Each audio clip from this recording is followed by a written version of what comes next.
Welcome everyone. I am Dr. Sadhna Paliwal and this is our culture canvas. Today we will discuss about the Bharati education system in modern India. Before starting, मेरी आप सभी से request है कि अगर आपने अभी तक मेरे इस चैनल को सब्सक्राइब नहीं किया है तो प्लीज़ चैनल को सब्सक्राइब करें और वीडियो को लाइक करें. So let's start. भारतीय education system ancient to modern era की इस सीरीज में हमने प्रीवियस लेक्चर में education system in ancient era, medieval era, British era के बारे में डिस्कस किया. Now we discuss about the भारतीय education system in modern India.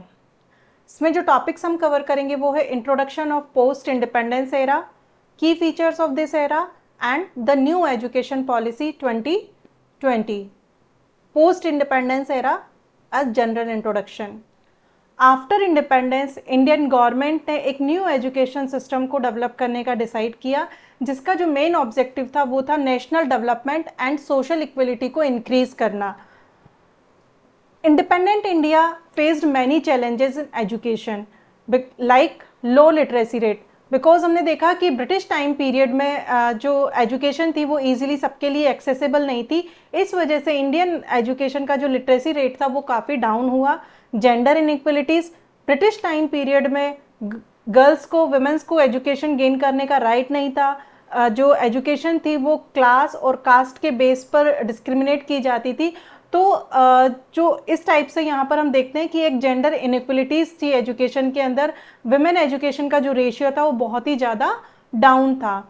Colonial era curriculum, British time period में जो करिकुलम था वो टोटली वेस्टर्न करिकुलम पर बेस्ड था. इंग्लिश को as a medium of language के रूप में इंट्रोड्यूस किया गया था और जनरली जो एजुकेशन प्रोवाइड की जाती थी वो जॉब अपॉर्चुनिटीज़ को ध्यान में रखते हुए दी जाती थी. और इसी टाइप से lack of trained and qualified teacher, क्योंकि ब्रिटिश टाइम पीरियड में जो हमने देखा कि एजुकेशन का मेन ऑब्जेक्टिव था कैरियर बेस्ड एजुकेशन प्रोवाइड करना. इस वजह से उस टाइम पीरियड में टीचर्स के ट्रेनिंग और उनके क्वालिफिकेशन पर ज़्यादा ध्यान नहीं दिया जाता था. तो आफ्टर इंडिपेंडेंस जो इंडियन गवर्नमेंट थी और इंडियन एजुकेशन सिस्टम जो था उनको इन सभी प्रॉब्लम्स को फेस करना पड़ा. और इन सभी प्रॉब्लम्स को देखते हुए टाइम टू टाइम इंडिया में कई सारे चेंजेस किए गए, कई सारे डेवलपमेंट और न्यू कमीशंस को हमारे एजुकेशन में लाया गया, जिन्होंने अपने सजेशंस के थ्रू हमारे एजुकेशन सिस्टम को डेवलप किया. So now the key features of this era. So first is universalization of education. It means कि एजुकेशन को इस टाइप से अरेंज किया गया कि इजीली वो सबको एक्सेसिबल हो सके. और इसके लिए सबसे मेन जो वर्क किया गया था वो किया गया था expansion of schools and colleges. ये कोशिश की गई कि हर एक डिस्ट्रिक्ट और विलेज लेवल पर स्कूल्स को इस्टेब्लिश किया जाए और एटलीस्ट हर स्टेट के अंदर जितना मिनिमम हो सके उतने कॉलेजेस को स्टार्ट किया जाए, ताकि स्टूडेंट्स स्कूल एजुकेशन के साथ में हायर एजुकेशन भी वहाँ पर गेन कर सके. और इन्हीं ऑब्जेक्टिव्स को ध्यान में रखते हुए हमारी गवर्नमेंट के थ्रू टाइम टू टाइम कई सारे कमीशंस जो हैं वो आए और उन्होंने अपने सजेशंस दिए, जिसके के थ्रू इंडियन एजुकेशन को मॉडर्न टाइम पीरियड में डेवलप किया गया. सो फर्स्ट आपका था यूनिवर्सिटी एजुकेशन कमीशन 1948. इसे हम राधा कृष्णन कमीशन भी कहते हैं. और ये कमीशन जो था वो हायर एजुकेशन या फिर कॉलेज ग्रेजुएशन से रिलेटेड एजुकेशन से रिलेटेड था. Next is secondary education commission 1952, जिसे मुदालियर कमीशन भी कहा जाता है. और यह एजुकेशन जो था वो स्कूल एजुकेशन से रिलेटेड था. तो इस टाइप से ये जो दोनों कमीशन थे, यूनिवर्सिटी एजुकेशन कमीशन और सेकेंडरी एजुकेशन कमीशन, ने इनिशियली ग्राउंड लेवल पर एक बेस या स्ट्रक्चर हम कहें वो प्रोवाइड किया हमारे इंडियन एजुकेशन को, जिसके के थ्रू हायर एजुकेशन के भी कुछ एम्स और ऑब्जेक्टिव डिसाइड किए गए. और इसी टाइप से सेकेंडरी स्कूल लेवल पर करिकुलम सेट किया गया, टीचर्स ट्रेनिंग प्रोग्राम्स को डेवलप किया गया, वोकेशनल ट्रेनिंग प्रोग्राम डिसाइड किए गए और ज़्यादा से ज़्यादा मात्रा में स्कूल्स को ओपन किया जाए. इन ऑब्जेक्टिव्स को इसके अंदर ध्यान में रखा गया. Now next is Kothari commission 1964-66. इस कमीशन को नेशनल कमीशन एजुकेशन कमीशन भी कहा जाता है, नेशनल एजुकेशन कमीशन. ठीक है. तो ये जो कमीशन था ये इंडियन एजुकेशन सिस्टम को इसने टोटली चेंज किया और एक बहुत ही डाइवर्स करिकुलम, डाइवर्स स्ट्रक्चर इन्होंने हमारे एजुकेशन सिस्टम को प्रोवाइड किया। इस एजुकेशन सिस्टम के थ्रू 10+2+3 का एक स्ट्रक्चर प्रोवाइड किया गया एजुकेशन के अंदर, जिसमें जो 10 का मतलब है कि आपका प्राइमरी और सेकेंडरी लेवल का जो एजुकेशन होता है, क्लास 1 से लेकर के क्लास 10 तक का जो एजुकेशन है वो। सेकेंड +2 का मतलब है आपका higher secondary education, it means 10, 11 और 2, आफ्टर 10 के बाद में 11+2। एंड द थर्ड, ये आपका कॉलेज एजुकेशन से रिलेटेड है, जिसमें कि आपको बैचलर की डिग्री मिलती है, ठीक है। तो ये इस टाइप से इन्होंने प्राइमरी, सेकेंडरी, हायर सेकेंडरी और ग्रेजुएशन, तो ये एक प्रॉपरली उन्होंने स्कूल लेवल से लेकर के यूनिवर्सिटी लेवल तक एक प्रॉपर स्ट्रक्चर प्रोवाइड किया हमारे एजुकेशन को, जिसके के थ्रू स्टूडेंट्स अपना बेसिक लर्निंग के साथ में हायर एजुकेशन गेन कर सके और उनका ओवरऑल डेवलपमेंट हो सके। Next is right to education act 2009। यह जो एक्ट था इसने हमारे एजुकेशन सिस्टम को काफ़ी इफ़ेक्ट किया और उसको टोटली चेंज किया। इस एक्ट के थ्रू एजुकेशन को एज अ फंडामेंटल राइट के रूप में इंट्रोड्यूस किया गया। ये कहा गया कि जो शिक्षा है वो हर एक चिल्ड्रन, हर एक ह्यूमन बीइंग का राइट है और उसको वो मिलनी ही चाहिए। और इसी के बेस पर इन्होंने क्लास 6 से लेकर के 14 के लिए कहा कि एज अ कंपलसरी एजुकेशन है। इट मीन्स इसके थ्रू हम ये कह सकते हैं कि किसी भी स्टूडेंट या किसी भी चिल्ड्रन के साथ में उसके क्लास, उसके जेंडर और उसकी कास्ट के बेस पर डिस्क्रिमिनेशन नहीं किया जा सकता। उसको एजुकेशन गेन करना, एक बेसिक एजुकेशन गेन करना उसका फंडामेंटल राइट बनता है। Now focus on science and technology. After independence Indian government ने साइंटिफिक और टेक्नोलॉजिकल एडवांसमेंट की तरफ ध्यान दिया और इसी से रिलेटेड आईआईटी और आईआईएम्स जैसे जो इंस्टीट्यूट्स थे उनको इस्टेब्लिश किया गया, उनको डेवलप किया गया। इनको इस्टेब्लिश करने का जो मेन पर्पस था वो था रिसर्च को डेवलप करना, ताकि न्यू टेक्नोलॉजीज़ को इंट्रोड्यूस किया जाए, नए सब्जेक्ट्स के ऊपर रिसर्च की जाए, ताकि इंडिया जो है साइंस और टेक्नोलॉजी के फील्ड में अपने आप को ग्रो कर सके। इसी के साथ में इंडस्ट्रियल डेवलपमेंट के लिए, क्योंकि आईआईएम इट मीन्स मैनेजमेंट से रिलेटेड है वो, तो ऑटोमेटिकली आप बिजनेस के अंदर अपने आप को इंडिपेंडेंट बना रहे हैं। तो इंडस्ट्रियल डेवलपमेंट के लिए तो ये सारी चीज़ें जो हैं फाइनेंशियली अगर हम देखें तो इंडिया को इंडिपेंडेंट बनाती है और उसकी इकोनॉमी को ग्रोथ देती है, ठीक है। तो इन्हीं ऑब्जेक्टिव्स को ध्यान में रखते हुए आईआईटी और आईआईएम जैसे इंस्टीट्यूट को इस्टेब्लिश किया गया, ताकि इंडिया फाइनेंशियली और टेक्निकली इंडिपेंडेंट बने और डेवलप बने। Next is accessibility and equity. National education policy 1986 ने इक्वलाइजेशन एजुकेशनल अपॉर्चुनिटीज़ की तरफ ध्यान दिया, क्योंकि हमने देखा कि ब्रिटिश टाइम पीरियड में जो था जो एजुकेशन थी वो इजीली सबको एक्सेसिबल नहीं थी, ठीक है। एक स्पेशल ग्रुप जो था, एलाइड ग्रुप, सिर्फ उसी को एजुकेशन गेन करने का राइट था। तो उसी सिस्टम को चेंज करते हुए, क्योंकि हम यहाँ एजुकेशन के यूनिवर्सलाइजेशन की बात कर रहे हैं कि सब लोग शिक्षित हों, तो इसी वजह से 1986 में ये कमीशन आया और इसके through women's education, schedule tribes और शेड्यूल कास्ट कम्युनिटीज़ को भी एजुकेशन गेन करने का राइट दिया गया। वो भी इजीली अपनी एजुकेशन गेन कर सकते हैं। और इसी के साथ में हम देखते हैं कि बाद में रिजर्वेशन और स्कॉलरशिप्स जैसे कई प्रोग्राम्स जो हैं वो हमारी इंडियन गवर्नमेंट ने प्रमोट किए, जिससे कि एजुकेशन जो है उसकी जो अपॉर्चुनिटी है वो इजीली सबको इक्वली एक्सेसिबल हो सके।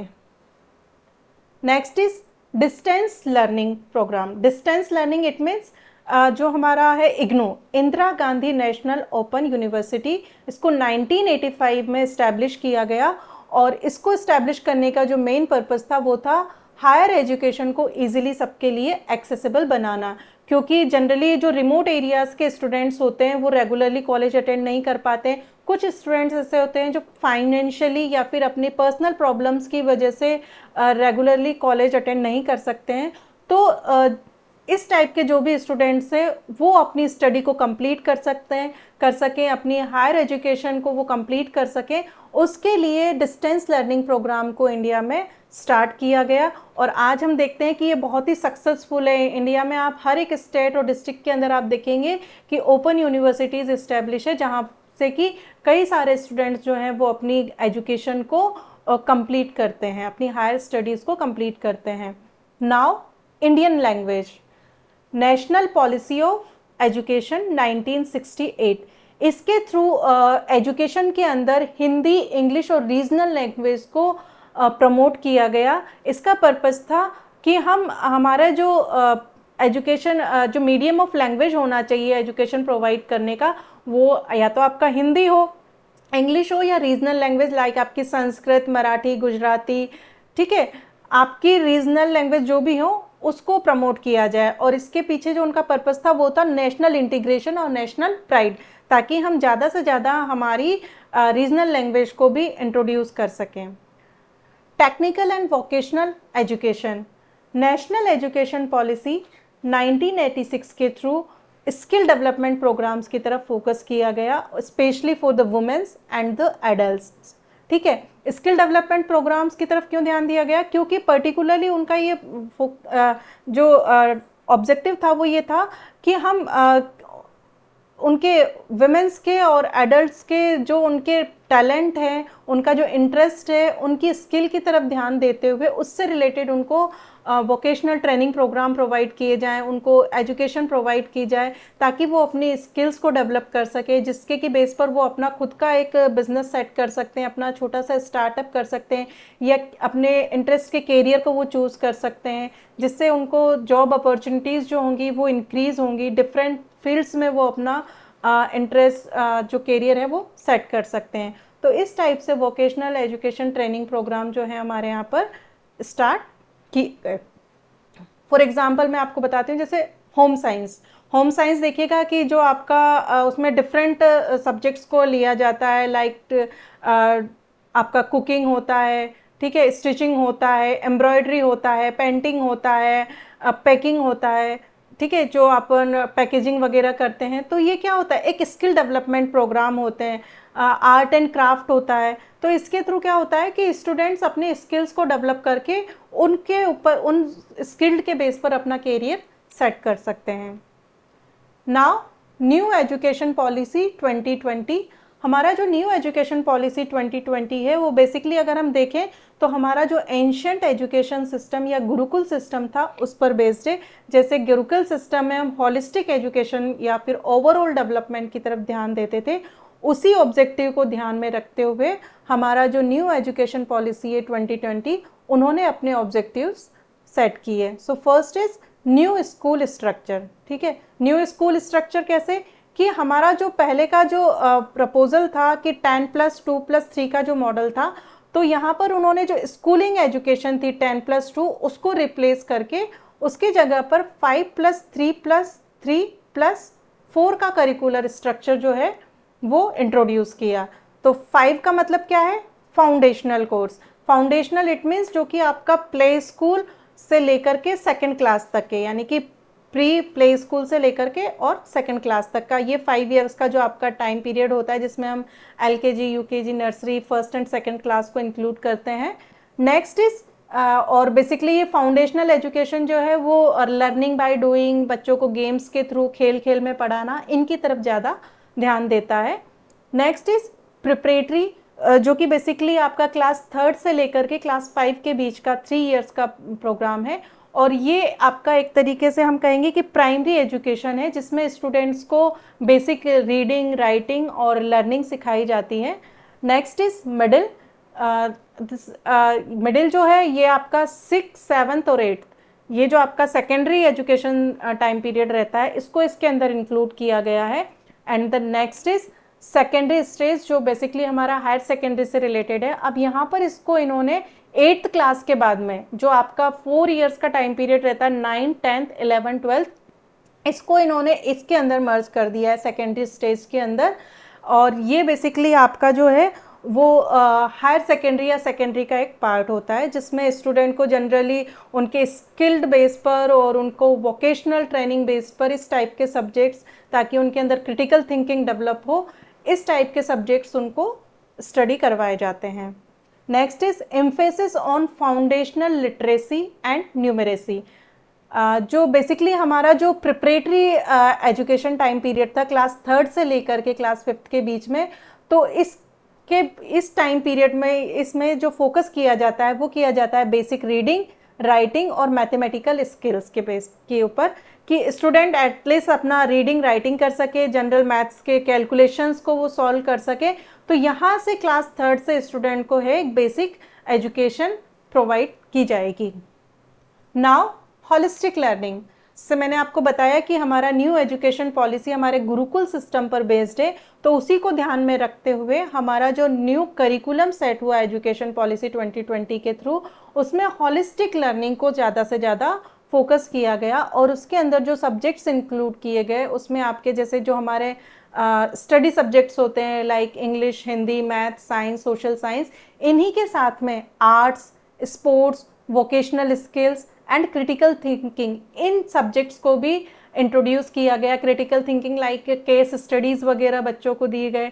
वोकेशनल स्किल्स यानी कि लाइक कोडिंग हो गया, ड्राइंग हो गया, आर्ट एंड क्राफ्ट हो गया, ठीक है, टेक्निकल कोर्सेज हो गए। तो ये स्टूडेंट्स को उनके कैरियर बेस्ड रिलेटेड आप अपने इंटरेस्ट के अकॉर्डिंग कोई भी स्किल बेस्ड जो सब्जेक्ट है उसको आप चूज़ कर सकते हैं। तो इस टाइप से होलिस्टिक लर्निंग से रिलेटेड एक करिकुलम जो है वो इसके थ्रू इंट्रोड्यूस किया गया। Next is digital integration. Present time period में हम देखते हैं कि आज जो हमें मोस्टली हर एक चीज़ आपको टेक्नोलॉजी के थ्रू इजीली एक्सेसिबल है, तो इसी का यूज़ हमारी एजुकेशन पॉलिसी ने अपने न्यू एजुकेशन सिस्टम के अंदर किया, और उन्होंने टेक्नोलॉजी के यूज़ को ज़्यादा से ज़्यादा प्रमोट किया कि हमें हमारी जो एजुकेशन है उसमें टेक्नोलॉजी को किस टाइप से अप्लाई करना है। For example online learning program, ठीक है, गवर्नमेंट की तरफ से कई सारे ऑनलाइन प्लेटफॉर्म स्टूडेंट्स को प्रोवाइड किए जा रहे हैं, जहाँ से कि स्टूडेंट्स अपनी एक क्वालिटी बेस्ड एजुकेशन जो है, लर्निंग जो है वो गेन कर सकते हैं। फॉर एग्जांपल स्वयं पोर्टल हम देखते हैं, ठीक है, ये एक ऑनलाइन लर्निंग गवर्नमेंट का प्रोग्राम है जिसमें डिफरेंट कोर्सेज इसके अंदर इंट्रोड्यूस होते हैं, जहाँ से कि आप अपने इंटरेस्ट के अकॉर्डिंग अपने सब्जेक्ट से रिलेटेड आप लर्निंग गेन कर सकते हैं। एंड डिजिटल लाइब्रेरी यानी कि आज हम देखते हैं कि आपको मोस्टली सारी बुक्स जो हैं वो इजीली एक्सेसिबल हो जाती है डिजिटल लाइब्रेरी के थ्रू, लाइक NPTEL, ठीक है, आपका हम देखते हैं कि हम जो हमारी NCERT की जो बुक्स हैं वो भी आपको इजीली उनका PDF डिजिटल लाइब्रेरी के थ्रू इजीली एक्सेसिबल हो जाता है, ठीक है। तो कहीं ना कहीं इनको स्टार्ट करने के पीछे का जो पर्पज़ है वो है आपका एजुकेशन का इजीली एक्सेसिबल होना और एक क्वालिटी एजुकेशन स्टूडेंट्स को प्रोवाइड करना, कि ताकि स्टूडेंट कहीं भी रहे वहाँ से बैठ करके वो अपनी क्वालिटी एजुकेशन गेन कर सकता है। Skill based education, the emphasis on vocational education and the development of skill, ठीक है। स्किल बेस्ड एजुकेशन का मतलब क्या होता है, स्टूडेंट के अपने इंटरेस्ट के बेस पर और उसके कैरियर से रिलेटेड उसको वोकेशनल ट्रेनिंग और एजुकेशन प्रोवाइड करना, जिसके के थ्रू उसके अंदर क्रिटिकल थिंकिंग डेवलप हो, प्रॉब्लम सॉल्विंग, मतलब किसी भी प्रॉब्लम को वो अपने थिंकिंग और अपने आइडियाज़ के थ्रू इजीली उसको सॉल्व कर पाए, वो कोडिंग कर पाए, वो मैनेजमेंट सीख पाए, ठीक है, ड्राइंग में इंटरेस्ट है ड्राइंग कर पाए, म्यूज़िक, आर्ट, डांस, तो इस टाइप से उसके स्किल्ड पर बेस्ड उसको लर्निंग प्रोवाइड की जा सके। सो मॉडर्न एजुकेशन सिस्टम के अंदर हमने डिफरेंट कमीशंस और न्यू एजुकेशन पॉलिसी को डिटेल में डिस्कस किया। तो इसी के साथ में हमारा जो टॉपिक है भारतीय education system ancient to modern era, ये कंप्लीट होता है। Thanks to all.